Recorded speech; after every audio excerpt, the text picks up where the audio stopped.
Hello students, good morning all of you. કેમ છો બધા? મજામાં? સારું છે. પ્રીવિયસ લેક્ચર ની અંદર છોકરાઓ આપણે સ્વેજ ટ્રીટમેન્ટ પ્લાન્ટ ને ભણી રહ્યા હતા. મેં થોડું ઘણું બાકી રહી ગયું, બરાબર? પણ આખું સ્વેજ ટ્રીટમેન્ટ પ્લાન્ટ તમારા મગજની અંદર ક્લિયર થઈ ગયું, જેની અંદર પ્રાથમિક સારવાર, દ્વિતીયક સારવાર. સૌથી પહેલા કઈ આવશે? પ્રાથમિક સારવાર. પ્રાથમિક સારવારમાં શું થયું? ગારણ અને અવસાદન. શું થયું? ગારણ અને અવસાદન. ગારણ અને અવસાદન પૂરું થાય પછી સેકન્ડરી કોણ આવતું હતું? દ્વિતીયક તબક્કો, એટલે કે દ્વિતીયક સારવાર. દ્વિતીયક સારવારમાં ઇન્ફ્લુએન્ટ હતું.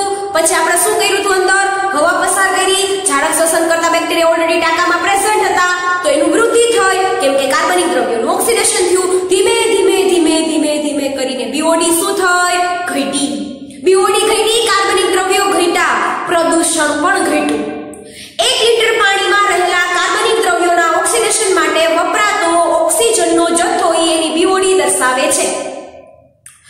હવે ફ્લોક્સનું નિર્માણ એની ઉપર થયું. હવે તમને ખ્યાલ આવી ગયો છે. હવે તમે એને બીજા ટાંકામાં ટ્રાન્સફર કરો છો. એ કયો ટાંકો છે? સેટલિંગ ટાંકો. સેટલિંગ ટાંકામાં કઈ પ્રક્રિયા થાય છે? અવસાદન. અવસાદન થવાથી શું મળે? બે ભાગ. ઉપરનું ઇફ્લુએન્ટ, નીચેનો જે મળે એને કહેવાય ક્રિયાશીલ સ્લજ. ક્રિયાશીલ સ્લજમાં થોડોક ભાગ શેમાં મૂકી દેવાનો? પાછો ઝારક ટાંકામાં. મોટા ભાગનો જથ્થો શેમાં નાખી દેવાનો? અઝારક ટાંકામાં. મોટા ભાગનો જથ્થો શેમાં નાખવાનો છે ભાઈ? આપણે અઝારક ટાંકામાં. ક્લિયર? આટલી વસ્તુ મગજમાં એકદમ ક્લિયરલી ઘુસાડજો, નહીતર મેળ પડશે નહીં. ક્લિયર? સારું. આ વાત થઈ ગઈ ઈ બંનેની. પછી આપણે કઈક વાત કરી રહ્યા હતા કે આ પૂરું થાય પછી આપણે શેની વાત કરવાની હતી? મેઇન મુદ્દો હતો જે હતો એ આપણો અજારક ટાંકામાં જે બેક્ટેરિયા હશે, અજારક શ્વસન કરતા બેક્ટેરિયા, ઈ શું કરતા હતા? જારક શ્વસન કરતા બેક્ટેરિયા, અને એમાં ફ્લોક્સમાં રહેલા ફૂગની શું કરી નાખે? પાચન કરી નાખે. ચોક્કસ પ્રકારના વાયુઓ બને, જેમાં methane, carbon dioxide, nitrogen sulphide હોય, જેને બાયોગેસ કહેવાય, જે જ્વલનશીલ હોય છે, ઉર્જાનો સ્ત્રોત છે. બીજી બધી તો સભા હતી, બરાબર? પણ મેઇન વાત જે આપણે એમસીક્યુ માં પૂછાય એવું કઈ હોય, બરાબર, તો ઈ કઈ છે મેઇન વાત જે એમસીક્યુ માં પૂછાય એવી હોય? ઈ હતી કે વન વિભાગ અને પર્યાવરણ વિભાગ, એટલે કે વન અને પર્યાવરણ મંત્રાલય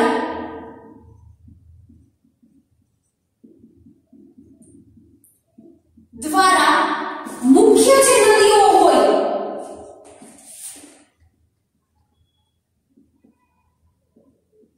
મુખ્ય નદીઓને સ્વચ્છ રાખવા માટે અમુક પ્લાન્ટ છે એનું શું કર્યું? નિર્માણ કર્યું. અમુક પ્લાન્ટનું શું કર્યું? નિર્માણ કર્યું. જેમાં બેનો સમાવેશ થાય.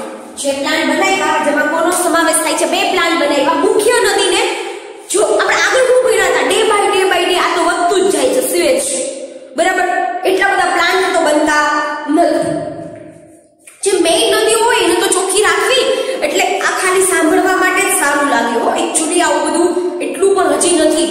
તમે લોકો બધા ઘણામાંથી ગયા છો. હું તો કોઈ દિવસ નથી ગઈ કે ગંગા નદીના, યમુના નદીના કિનારે તમે લોકો કોઈ પણ તમારા ફેમિલી સાથે કે ટૂરમાં ગયા હશો તો તમને ખ્યાલ હશે. It's very very dangerous. એટલું બધું પ્રદૂષણ હોય, બરાબર, કે ખાલી ખબર નહીં ધર્મ સાથે વિરોધ કરીને વાત કરે છે. પણ આપણે આપણા ટોપિક ઉપર ફોકસ કરીએ તો બે બનાવે છે ગંગા એક્શન પ્લાન્ટ અને બીજું બનાવે છે યમુના એક્શન પ્લાન્ટ.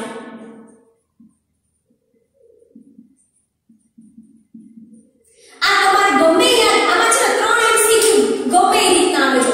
કોને આ કર્યું હતું? ક્યાં મંત્રાલય? તો કે વન અને પર્યાવરણ મંત્રાલય. શું બનાવ્યું? ચોક્કસ પ્રકારના પ્લાન્ટ. શું કામ બનાવ્યા હતા? કે નદીઓને ચોખ્ખી રાખવા માટે. ક્યાં બે હતા? તો કે ગંગા નદી માટે ગંગા એક્શન પ્લાન્ટ અને યમુના નદી માટે યમુના એક્શન પ્લાન્ટનું એને શું કર્યું હતું? નિર્માણ કર્યું હતું. ક્લિયર છોકરા? આની અંદર કોઈને કઈ વાંધો હશે નહીં. અને પછી શું કહે છે કે આની અંદર સ્વેજ એટલે ઉચ્ચારણ કર્યા બાદ જ આવી નદીઓમાં શું કરવામાં આવે છે? જે ઇન્ફ્લુએન્ટ હતું એને ટ્રાન્સફર કરી દેવામાં આવે છે. બીજું આમાં કાંઈ નથી. તમને બાકી ટેક્સ્ટ બુકમાં વાંચશો તો તમને કહેશે ભાઈ કે આપણે આજુબાજુના વાતાવરણમાં જાઓ, આપણી આજુબાજુમાં જોવો આવું કે છે કે નથી. ક્લિયર? સો અહીંયા તમારું સ્વેજની પ્રાથમિક અને દ્વિતીયક સારવાર શું થઈ ગયું? પૂરું થઈ ગયું. One of the most important part હતો એ તમને ભૂલાઈ જવો જોઈએ નહીં. ભૂલાવવો જોઈએ નહીં. ક્લિયર? સારું. તો હવે મેં તમને કીધું હતું એમ કે હું નવો ટોપિક ચાલુ કરીશ તેની પહેલા હું તમને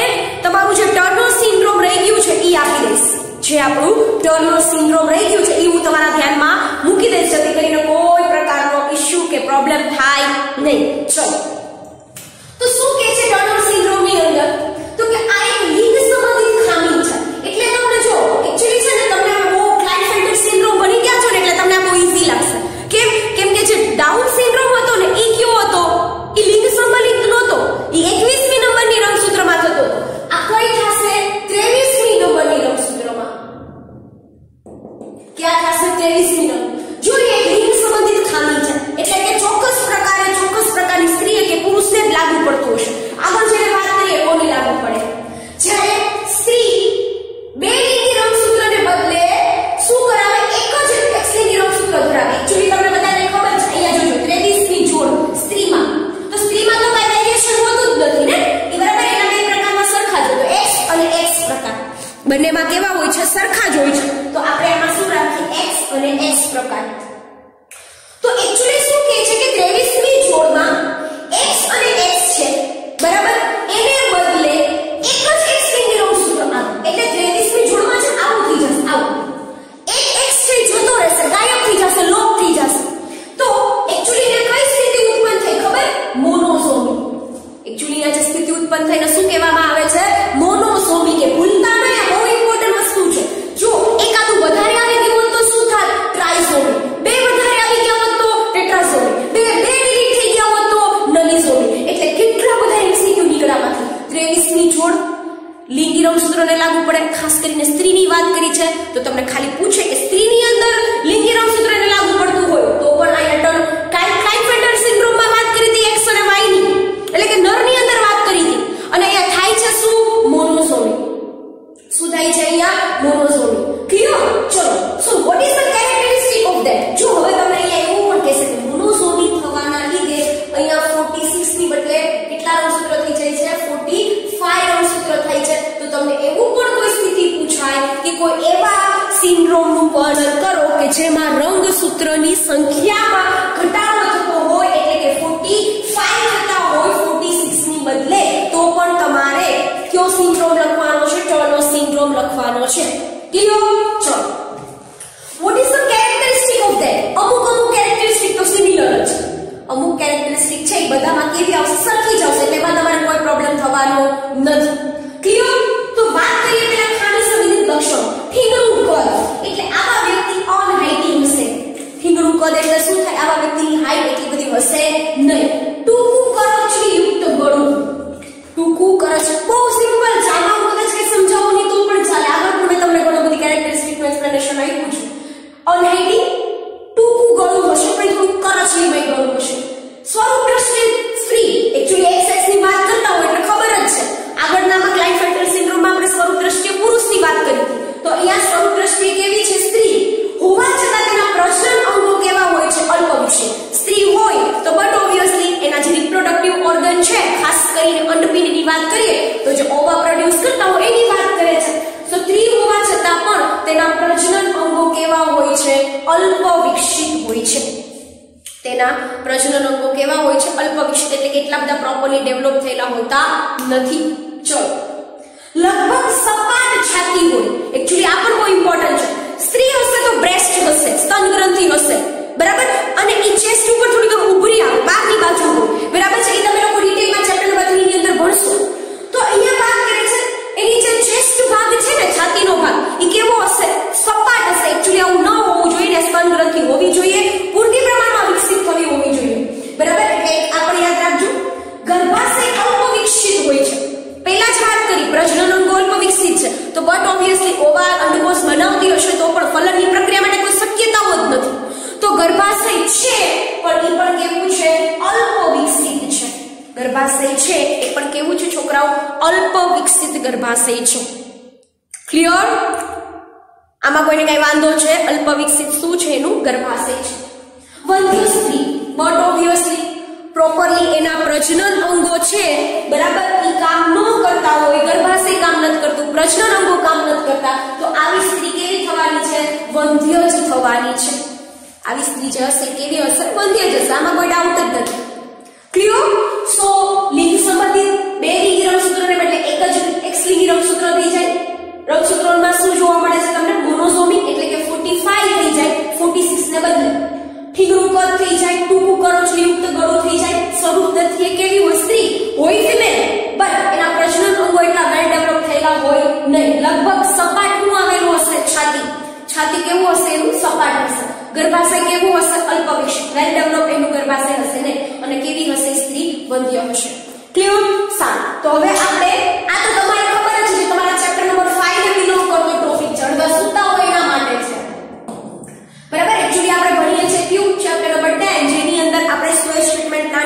કરી ગયા છીએ, ક્લિયર કરી ગયા છીએ. નેક્સ્ટ જે આપણે વાત કરવાના છીએ એ છે બાયોગેસના ઉત્પાદનમાં સૂક્ષ્મજીવોનો ફાળો શું છે.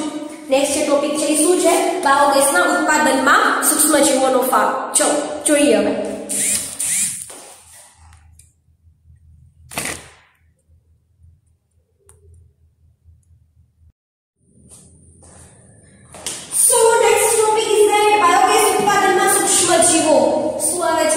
બાયોગેસ ઉત્પાદનમાં સૂક્ષ્મજીવો. જો એક તો યાદ રાખજો, બાયોગેસના ઉત્પાદન છે એમાં શું છે કે વાયુઓનું મિશ્રણ છે. પહેલા તો બાયોગેસ શું છે એ સમજો. જો પૂછાય એવો પ્રશ્ન છો અને સાવ સહેલો એક વખત ધ્યાન રાખો એટલે આવડી જ જશે. તો સમજો, બાયોગેસ એ વાયુઓનું મિશ્રણ છે.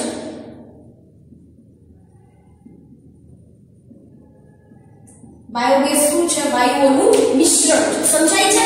અને આ જે વાયુઓનું મિશ્રણ છે ને, જેમાં મુખ્ય કોણ છે તો કે મિથેન. હું એમ નથી કહેતી કે ખાલી જ મિથેન હોય, પણ તમને આ પ્રશ્ન પણ આવી શકે MCQ માં કે આટલા બધા વાયુઓ છે. Biogas that is the mixture of that વાયુઓ, બરાબર? એમાં મુખ્ય કોણ હશે? મિથેન. આ જે વાયુઓ છે આપણને સૂક્ષ્મજીવોની પ્રક્રિયાઓથી મેળવવામાં આવે છે. આવા જે વાયુઓ છે આપણને કોના દ્વારા મળે છે? સૂક્ષ્મજીવોની પ્રક્રિયાથી.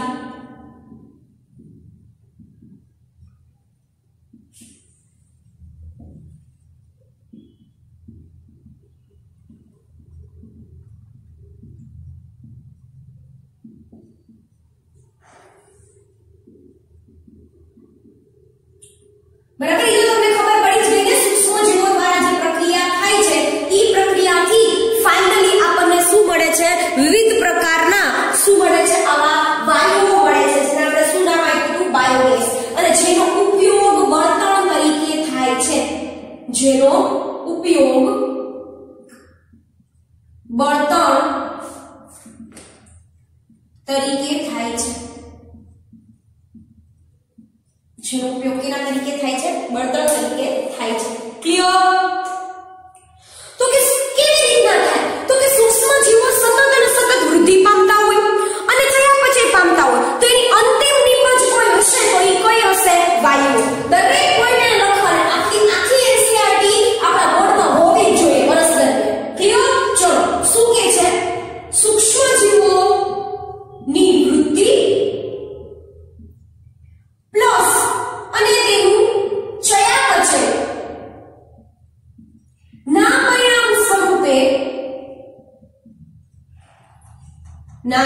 પરિણામ સ્વરૂપે આપણને તેની અંતિમ નિપજ કોણ છે? વાયુઓ છે. અને ક્યાં વાયુઓ છે? આ બધા વાયુઓ છે. જો કે સમજજો, સૂક્ષ્મજીવો દ્વારા જે મેટાબોલિક રિએક્શન થાય છે, વૃદ્ધિ થાય છે, પછી એનું જે પાચનની પ્રક્રિયા થતી જે રીતે હોય, અંતમાં તમને શું મળશે? વાયુઓ. પરંતુ તમને એ કહે છે કે કયા પ્રકારના વાયુઓ મળશે એનો આધાર હોય છે કે કયા પ્રકારના કાર્બનિક પદાર્થનો ઉપયોગ કરે છે. બરાબર છે? ચલો લખી દો. આ વાયુઓ કયા પ્રકારના હશે?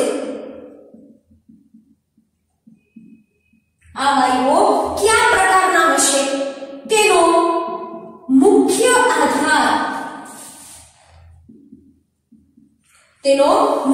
આધાર તે પ્રક્રિયા માટે કયા પ્રકારના કાર્બનિક પદાર્થનો ઉપયોગ કરે છે. પ્રક્રિયા માટે કયા કાર્બનિક પદાર્થનો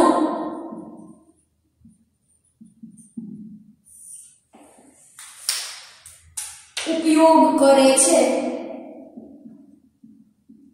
તેની ઉપર આધારિત હોય.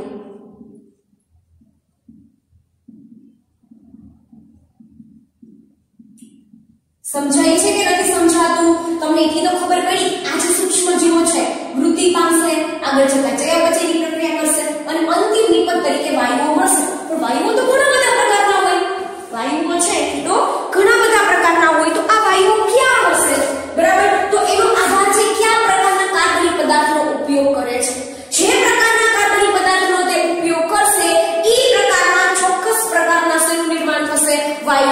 નિર્માણ થશે, ચોક્કસ પ્રકારના વાયુઓનું શું થશે, નિર્માણ થશે. એટલા માટે જેમ કે ઉદાહરણ આપે છે, જેમ કે ઉદાહરણ તરીકે આથવણની પ્રક્રિયા, ચીઝની બનાવટ,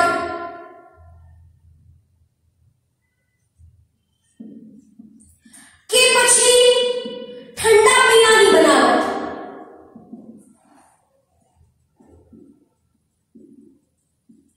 ઠંડા પીણાની બનાવટમાં હંમેશા કોણ ઉત્પન્ન થાય છે, CO2 વાયુ ઉત્પન્ન થાય. કેમ કે એની અંદર જે કાર્બનિક પદાર્થ લીધો છે એ કયા પ્રકારનો હશે કે જેની અંદર શું ઉત્પન્ન થાય, CO2 ઉત્પન્ન થાય. જેની અંદર શું થાય, CO2 ઉત્પન્ન થાય. ટપા તો પડે છે ને ભાઈ કે આમાં કોઈને કઈ વાંધો છે? સિમ્પલ ફંડા સમજાવે છે કે જે પ્રકારના કાર્બનિક પદાર્થો ઈ પ્રકારના વાયુ. અહીંયા આપણે આથવણની પ્રક્રિયા, તમે આગળ ભણી ગયા છો આથવણની પ્રક્રિયા. ચીઝની બનાવટ યાદ કરો, ઘરગથ્થુ ઉપયોગમાં બે પ્રકારના ચીઝની વાત કરી, લિક્વિફાઈડ ચીઝ ને બીજું ચીઝ. ઠંડા પીણા, એના પછી ઔદ્યોગિક ઉત્પાદન, પ્રતિજૈવિક દ્રવ્યો, પહેલાનો ટોપિક. ઈ બધામાં હંમેશા ઇમ્પોર્ટન્ટ કોણ બની રહેશે, CO2. CO2 ઇમ્પોર્ટન્ટ બની રહેશે. કારણ આપે છે કે ત્યાં ઈ પ્રકારના શું હશે, બેક્ટેરિયા આવેલા હશે, તે પ્રકારના સૂક્ષ્મજીવો હશે. બરાબર. પણ તમને વાત કરે છે અમુક બેક્ટેરિયા છે, અમુક સૂક્ષ્મજીવો ઈ સેલ્યુલોઝનો કાર્બનિક પ્રકાર, કાર્બનિક દ્રવ્ય તરીકે ઉત્પન્ન કરે. ચલો કહી દઉં આપણે આખું.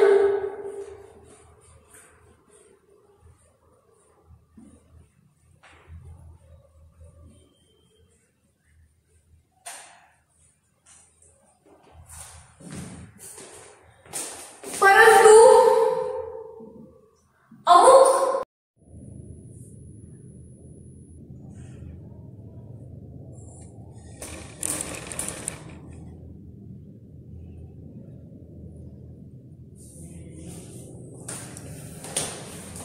ગુડ મોર્નિંગ સ્ટુડન્ટ્સ, કેમ છો બધા? મજામાં? સારું છે. પ્રીવિયસ લેક્ચર ની અંદર આપણે ચેપ્ટર નંબર 10 ની વાત કરી રહ્યા હતા. બરાબર. જેની અંદર આપણે પહેલા કયો ટોપિક લઈ લીધો હતો, ગોબર ગેસ. બરાબર. એટલે કે આપણે બાયોગેસ ની વાત કરી રહ્યા હતા. એની વાત કરી રહ્યા હતા, biogas. It's very easy topic. બરાબર. પણ થોડું ફોકસ કરવું પડશે તમારે. બસ ટોપિક કયો છે, બાયોગેસ. હવે સમજો આની અંદર સરખી રીતના મગજમાં ઘુસાડી દેજો. શું કહે છે આગળનું? શું ભણી ગયા કે જ્યારે સજીવો છે, બરાબર, ચોક્કસ પ્રકારના સૂક્ષ્મજીવો છે, એના દ્વારા જે પાચનની પ્રક્રિયા કે પછી કોઈ વૃદ્ધિની પ્રક્રિયાથી જે ફાઇનલી બને છે, ગેસ ઉત્પન્ન થાય છે, એને શું કહેવામાં આવે છે, બાયોગેસ. એ ગેસને શું કહેવામાં આવે છે, બાયોગેસ. એટલે કે એને શું કહેવામાં આવે છે, ગોબર ગેસ કહેવામાં આવે. એને શું કહેવામાં આવે છે, ગોબર ગેસ. ક્લિયર? ચલો. તો એ ગોબર બાયોગેસ છે ને એ મિશ્ર છે, મિશ્રિત વાયુ છે, જેની અંદર કોનો સમાવેશ થાય છે? તો જેની અંદર મિથેન છે, હાઇડ્રોજન સલ્ફાઇડ છે, કાર્બન ડાયોક્સાઇડ છે, આ બધા વાયુઓનો સમાવેશ થાય છે. પણ મુખ્ય મિથેન છે. બટ કોઈ પણ પ્રકારનો જે આ વાયુ ઉત્પન્ન થાય છે એનો આધાર કોની ઉપર રહેલો હોય છે? આપણે વાત કરી ચૂક્યા છીએ. બરાબર છે. તો કેની ઉપર એનો મુખ્ય આધાર રહેલો હોય છે? તો કે એનો મુખ્ય આધાર રહેલો હોય છે એના કયા પ્રકારના તે પ્રક્રિયાઓનો ઉપયોગ કરે છે, કે કયા પ્રકારના કાર્બનિક પદાર્થોનો ઉપયોગ કરે છે. ઓકે. ત્યાંથી મેં બ્રેકઆઉટ કર્યું. તમારા માટે તો કન્ટિન્યુટીમાં જ લેક્ચર હશે. ઓકે. પણ મેં ત્યારે બ્રેકઆઉટ કર્યું હતું. ના નવો છે એટલે તમને નવું લાગશે, બટ ત્યાંથી જ આપણે શરૂઆત કરીએ કે જો તમારે ટુ બી કન્ટિન્યુટીમાં જવાનું છે, તમારા માટે કાંઈ જ નવું નથી. બરાબર. તો અહીંયા શું કહે છે તમને સમજો. અમુક સૂક્ષ્મજીવો, અમુક અજારક સૂક્ષ્મજીવો એ સેલ્યુલોઝ ઉપર, કોની ઉપર? સેલ્યુલોઝ જેવા કાર્બનિક દ્રવ્યો ઉપર શું કરે છે? ઉછેર પામે છે.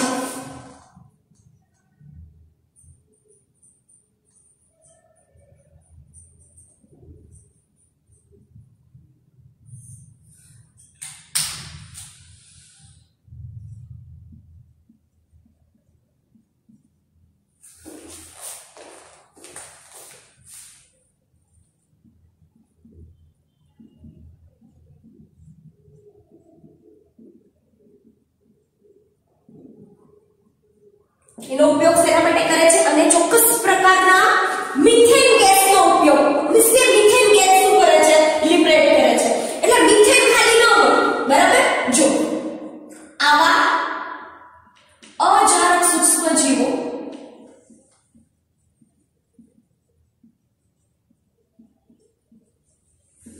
આવા અજારક સૂક્ષ્મ જીવો એ શું કરે છે?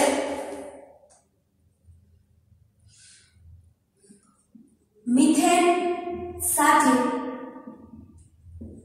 H2 અને CO2 જેવા વાયુઓનું શું કરે છે? નિર્માણ કરે છે.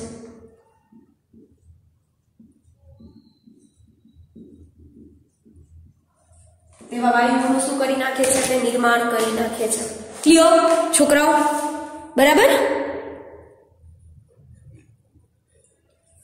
હવે આ જે મિશ્રિત વાયુઓ બને છે, બરાબર, એ અલ્ટિમેટલી તમને ખબર જ છે જેને શું કહેવામાં આવે છે? બાયોગેસ. પરંતુ જે આવા અજારક સૂક્ષ્મ જીવો જે મિથેન અને આવા વાયુઓનું નિર્માણ કરે છે, આવા બેક્ટેરિયાને એટલે આવા સૂક્ષ્મ જીવોને મિથેનોજન્સ કહેવામાં આવે છે.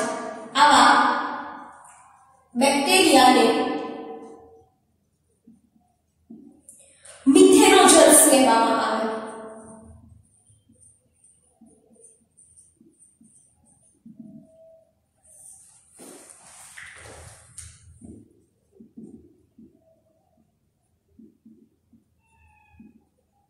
સમજાય છે? એટલે શું કહેવામાં આવે છે? મિથેનોજન્સ કહેવામાં આવે છે. બેક્ટેરિયાને મિથેનોજન્સ કહે છે. જો સ્પેસિફિકલી મિથેન વાયુ શું કરે છે? ઉત્પન્ન કરે છે. એટલે મિથેનોજન્સ છે ને સમૂહ છે. તેમાંનું એક મિથેનોજન્સ છે મિથેનોબેક્ટેરિયમ. તેમાંનું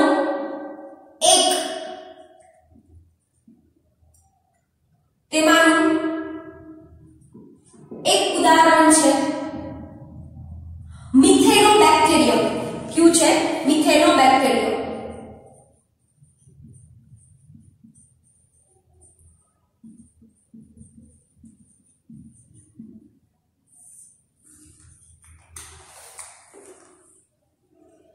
જે મિથેન વાયુ ઉત્પન્ન કરે છે.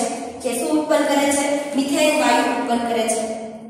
તમને ખબર હોવી જોઈએ કે આ પ્રકારના જે અજારક બેક્ટેરિયા છે એની હાજરી સુએજના અજારક ટાંકામાં પણ જોવા મળતી હતી. યાદ કરો, આપણે સુએજ ટ્રીટમેન્ટ હજી ભણ્યા જ છીએ, એટલે અહીંયા મેન્શન કરી દેજો. આ પ્રકારના બેક્ટેરિયામાં પણ સ્પેસિફાઈ નથી કરતા, એટલે કે આ પ્રકારના સૂક્ષ્મ જીવો સુએજના અજારક ટાંકામાં પણ જોવા મળતા હતા.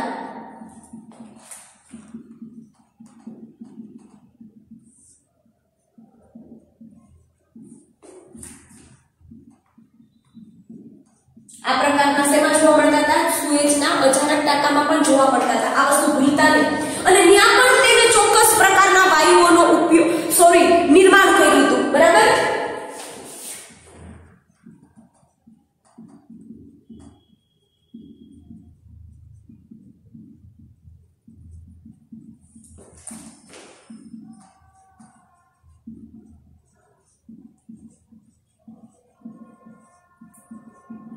આ તો તમે ખ્યાલ આવી ગયો હવે આમાં થાય છે નહીં. પરંતુ કુદરતી રીતે આવા બેક્ટેરિયા બીજા કોઈ સજીવોની અંદર પણ જોવા મળે છે.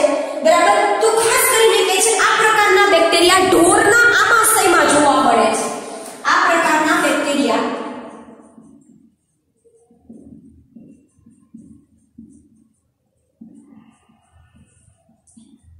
કુદરતી રીતે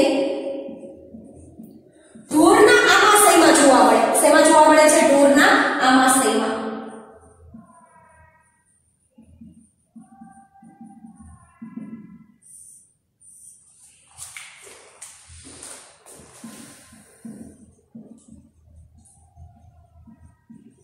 શુંમાં જોવા મળે છે? ઢોરના આમાશયમાં જોવા મળે છે. ક્લિયર થાય છે? ઓકે. પ્રશ્ન છે આમાશય એટલે શું? તો આમાશય એ જઠરનો એક ભાગ છે. આમાશય શું છે? જઠરનો એક પ્રકારનો ભાગ છે. ઓકે. આપણે આપણા જઠરને કે ઉપરી જઠર, મધ્ય જઠર એટલે કે હૃદયગામી જઠર, ની જઠર એમ અલગ અલગ ભાગમાં વહેંચ્યું હોય. બરાબર. તો એવી રીતના તમારે અહીંયા યાદ રાખવાનું છે કે આ પ્રકારના જે ઢોર હોય ને, ખાસ કરીને જે ગાય, ભેંસ એની વાત કરે છે કે ઢોરના આમાશયમાં આ પ્રકારના બેક્ટેરિયા કુદરતી રીતે શું થાય છે? જોવા મળે છે. અને ખાસ કરીને વાત કરે છે કે ઢોર છે ને શું ખાતા હોય? તમને બધાને ખબર છે લીલી વનસ્પતિ.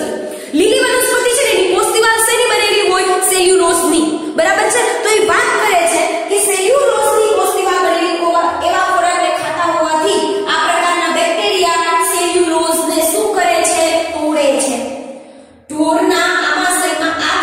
બેક્ટેરિયા ગોખતા નહીં હો ઢોરના આમાશયમાં આ બેક્ટેરિયા બરાબર છે શું થાય છે ઢોરના આમાશયમાં આ બેક્ટેરિયા શું કરે છે સેલ્યુલોઝને તોડે છે જો સેલ્યુલોઝને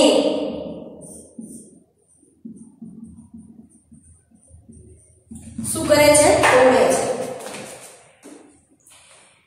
અને પશુઓની જે પોષણ પ્રક્રિયા છે અથવા જે પાચનની પ્રક્રિયા છે એમાં શું કરે છે મહત્વનો ભાગ ભજવે છે આથી આ બેક્ટેરિયા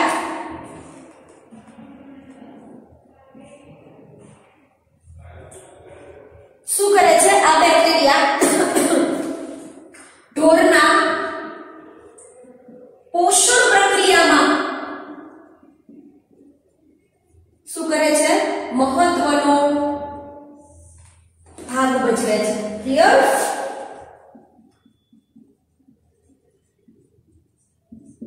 શું કરે છે તેના પોષણમાં મહત્વનો ભાગ ભજવે છે ક્લિયર થાય છે છોકરાઓ કે આમાં કોઈને કઈ વાંધો છે સો મચ ઈઝી ઢોરના આમાશયમાં જે બેક્ટેરિયા છે એ વનસ્પતિ ખાય છે વનસ્પતિમાં મુખ્ય કોષની વાસની બનેલી હોય તો કે સેલ્યુલોઝની બનેલી હોય સેલ્યુલોઝને શું કરે છે તોડે છે આ બેક્ટેરિયા પાસે એવી કેપેબિલિટી હોય છે બરાબર હવે શું કહે છે તો તમને પૂછશે કે મનુષ્ય તમારી ટેક્સ્ટબુકમાં લખ્યું છે શું મનુષ્ય સેલ્યુલોઝનું પાચન કરી શકે તો ના પાડવાનું છે મનુષ્ય આવા કોઈ પણ પ્રકારના સેલ્યુલોઝનું પાચન કરી શકે નહીં કેમ કે આપણી પાસે કયો ઉત્સેચક નથી આવેલો હોતો સેલ્યુલેઝ નામનો ઉત્સેચક આવેલો હોતો નથી આપણી પાસે શું નથી આવેલો હોતો સેલ્યુલોઝ નામનો ઉત્સેચક સેલ્યુલેઝ નામનો ઉત્સેચક આવેલો હોતો નથી તો તમને બધાને ખબર જ છે કે આ જે પાચિત કચરો પાચિત ભાગ છે તો શોષાઈ જશે પણ અપાચિત કચરો છે ભાઈ એ તો બધા પ્રાણીઓમાંથી બહાર નીકળવાનો છે જેને આપણે છાણ કહેતા હોય જેને આપણે શું કહેતા હોય છાણ કહેતા હોય એટલે કે છે પશુઓના આવા છાણને ગોબર કહેવાય છાણને શું કહેવામાં આવે છે ગોબર કહેવાય છે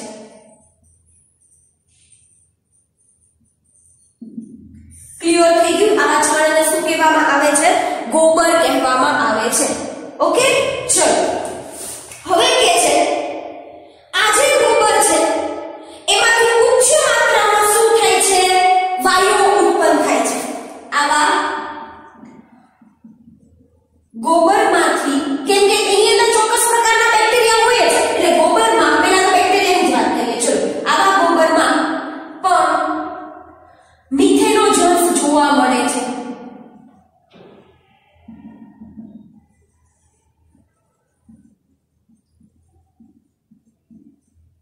તેમાં શું જોવા મળે છે મિથેનોજન્સ જોવા મળે છે બટ મિથેનોજન્સ એટલે મિથેનોજેનિક બેક્ટેરિયા મિથેનોજન્સ જોવા મળે છે જે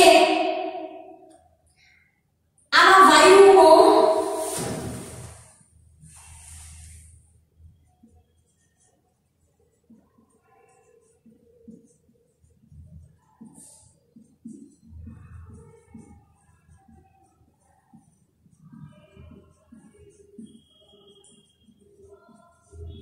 શું હોય છે વાયુઓને નિર્માણ કરવા માટે સક્ષમ હોય છે અને જે આ ગોબરમાંથી મળતા વાયુને શું કહેવામાં આવે છે ગોબર ગેસ કે બાયોગેસ કહેવામાં આવે છે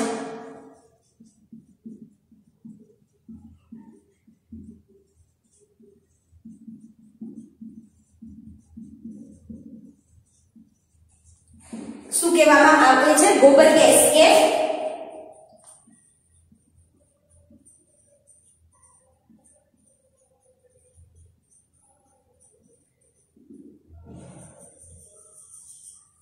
गोबर गैस के बायोगैस શું થાય કહેવાય ક્યો કે હવે આમાં કોઈને કઈ ડાઉટ છે ભાઈ સમજાવી દો આખી વસ્તુ પાછી એક વખત અહીંયા તમારે બાયોગેસ શું છે કેમાંથી મળે ઈ મે કમ્પ્લીટ કરાવી દીધું અહીંયા મે તમારું બાયોગેસ કેમાંથી મળે શું થાય ઈ મે કમ્પ્લીટ કરાવી દીધું બરાબર ક્લિયર જો તો એક વખત હવે તમારે ઈ ભણવાનું છે તો નેક્સ્ટ પર્પઝ એ હશે કે આ બાયોગેસ બનાવવાનો જે પ્લાન્ટ હોય ઈ કેવો હોય બાયોગેસ પ્લાન્ટ હોય ને આખો ઈ કેવો હોય ઈ આપણે ભણવાનું છે ક્લિયર સૂક્ષ્મજીવો, અમુક અજારક સૂક્ષ્મજીવો છે એ સેલ્યુલોઝનો ઉપયોગ પોતાના સેલ્યુલોઝનો ઉપયોગ કરે છે ઉછેર માટે, એટલે કે ન્યા જે કાર્બનિક ઘટક હશે એ કયું છે? સેલ્યુલોઝ, બરાબર છે. અને અજારક સૂક્ષ્મજીવો છે એ ક્યાં છે? જે મિથેન સાથે બીજા H2 અને CO2 એટલે કે એવા વાયુઓનું નિર્માણ કરે છે. અને આ જે બેક્ટેરિયા હોય અજારક બેક્ટેરિયા એને શું કહેવામાં આવે છે? Methanogens bacteria. તમે લોકો આર્કી બેક્ટેરિયા ભણ્યા છો.